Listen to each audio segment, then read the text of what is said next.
TRES-2b는 밤이 끝나지 않는 행성이에요. 그리고 아름다운 하늘에 별이 빛나는 평범한 밤이 아니에요. 여긴 칠흑같이 어둡고 타는 듯이 더워요. TRES-2b는 목성보다 약 1.5배 거대한 가스 행성으로 표면은 숲보다 빛을 더 잘 흡수해요. 또한 신선한 용암만큼이나 뜨거운 타는 공기 때문에 희미한 검붉은 빛이 나요. 멋지네요. 개자리 55의 항성계에는 행성이 5개 있는데 그중 4개는 목성과 토성과 비슷한 가스 행성이에요. 하지만 5번째, 아니 항성에 더 가까우니 첫 번째라고 해야 하나? 이건 가장 끔찍한 방법으로 달라요. 개자리 55e는 태양과 아주 가까워 행성 표면의 절반은 문자 그대로 용암이 녹은 바다예요. 나머지 절반은 영원한 어둠 속에 있어요. 왜냐하면 태양을 절대 보지 못하거든요. 행성은 항상 한쪽 면으로만 항성을 돌아요. 그리고 불볕과 어둠 사이에는 황혼의 구역이 있어요. 우울한 공허의 얇은 띠죠.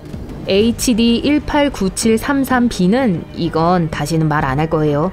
항성 궤도를 돌고 있는 유일한 외계 행성이며 언뜻 보기엔 아주 아름다워요. 푸른색과 흰색의 소용돌이가 표면에 멋진 무늬를 만들어내죠.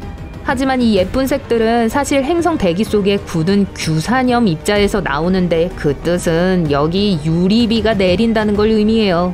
하지만 제일 최악인 건 바람의 속도가 시속 8,700km 또는 마하 7에 도달한다는 거예요. 비교하자면 지구에서 가장 빠른 풍속은 시속 408km였어요. 20배 넘게 적은 거죠.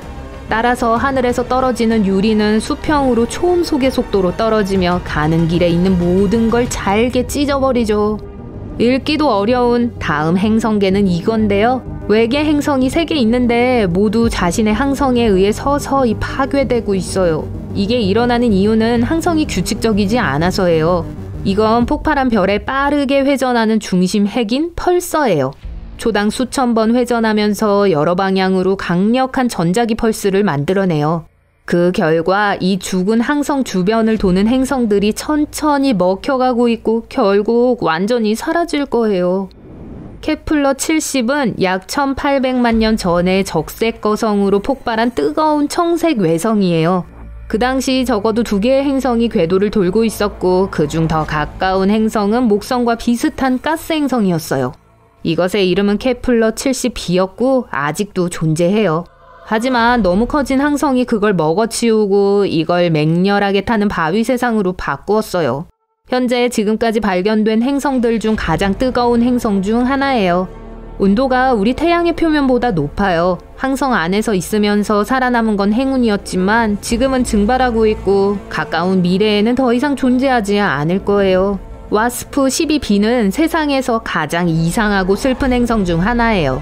이 항성의 엄청난 중력은 대부분 가스로 이루어진 행성과 결합해 이 항성의 후배를 천천히 집어삼키고 있어요. 와스프 12b는 이미 아래 형태를 취했고 무자비한 태양을 향해 뻗어나가고 있고 그 상태로는 아무것도 할 수가 없어요. 천만 년 후 행성은 필연적으로 탐욕스런 항성의 식욕에 굴복하게 될 거예요. 궁금했었죠? 만약 얼음과 뜨거운 석탄 위를 동시에 걷는 게 어떤 건지 궁금해 본 적이 있다면 글리제 436b가 여러분에게 생생한 예를 들어줄 거예요. 태양에 아주 가까이 있어서 해왕성 크기의 이 외계 행성은 뜨거운 오븐보다 더 뜨거워요. 그럼에도 끊임없이 타는 얼음에 덮여 있어요. 이 얼음은 행성의 거대한 중력 때문에 밀도가 훨씬 더 높은데 심지어 극한의 조건에도 고체 상태를 유지하고 녹지 않아요. 지구의 사악한 쌍둥이인 금성을 언급하지 않고서는 무서운 세계의 목록을 작성할 수 없죠. 태양에서 2번째에 있는 행성의 대기는 너무 두껍고 구름으로 가득 차서 표면이 수성의 대기보다 훨씬 더 뜨거워요. 화산 폭발은 끊임없이 금성을 강타하고 중력은 우리보다 거의 100배나 더 강력해요. 제가 말한 구름들은 물로 이루어진 게 아니라 황산으로 이루어져 있는데 응축되어 땅으로 비처럼 내려 지옥을 더해줘요.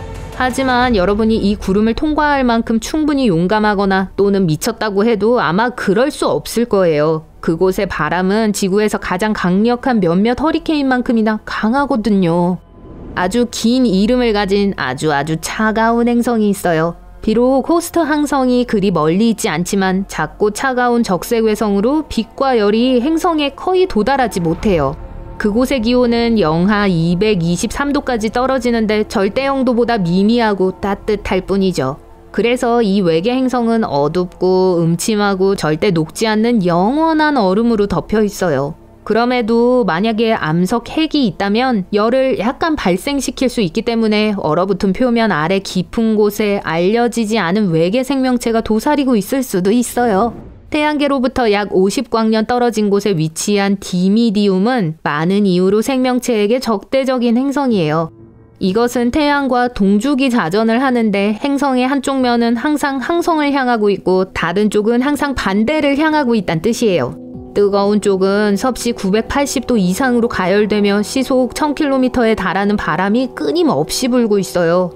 디미디움은 비록 가스 행성이지만 많은 양의 철을 갖고 있어서 이 철이 대기에서 녹고 증발하면서 구름을 만들어내요.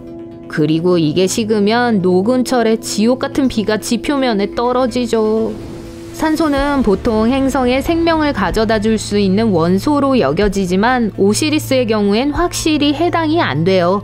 과학자들은 이 행성 또는 주변에 산소가 있는 걸 발견하고 놀랬어요. 왜냐하면 수성이 태양에 가까운 것보다 이게 항성의 8배나 더 가까이 있기 때문이에요. 이 극도의 거리가 오시리스를 뭐든 탈 수 있는 살아있는 용광로로 만들었어요.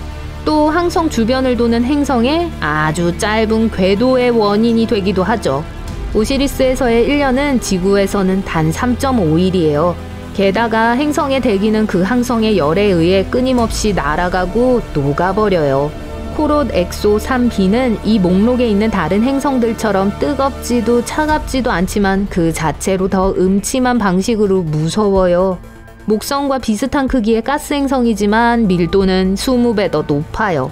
이것으로 이 외행성의 중력은 지구에 있는 것보다 쉬운 배 더 강하게 표면에 있는 모든 것들을 짓눌러요. 이 행성에 발을 내딛는다는 건 죽음을 의미해요. 왜냐하면 이 대기의 밀도에 의해 바로 짓눌려져 버리기 때문이죠. 코롯 7b는 또 다른 오븐 같은 세상이에요. 이곳의 하루의 온도는 섭씨 2200도가 넘어요. 암석 표면과 결합해 지옥과도 같은 풍경을 보여주죠. 땅 위의 바위들은 부글거리며 끓어오르고 대기로 증발하고 거기서 식어 결국 유황비로 다시 표면에 떨어지죠. 코롯 7b의 제일 슬픈 점은 대기는 열로부터 녹아내려 그을린 핵만 남겨둔 한때는 가스 행성이었을지도 모른다는 것이에요.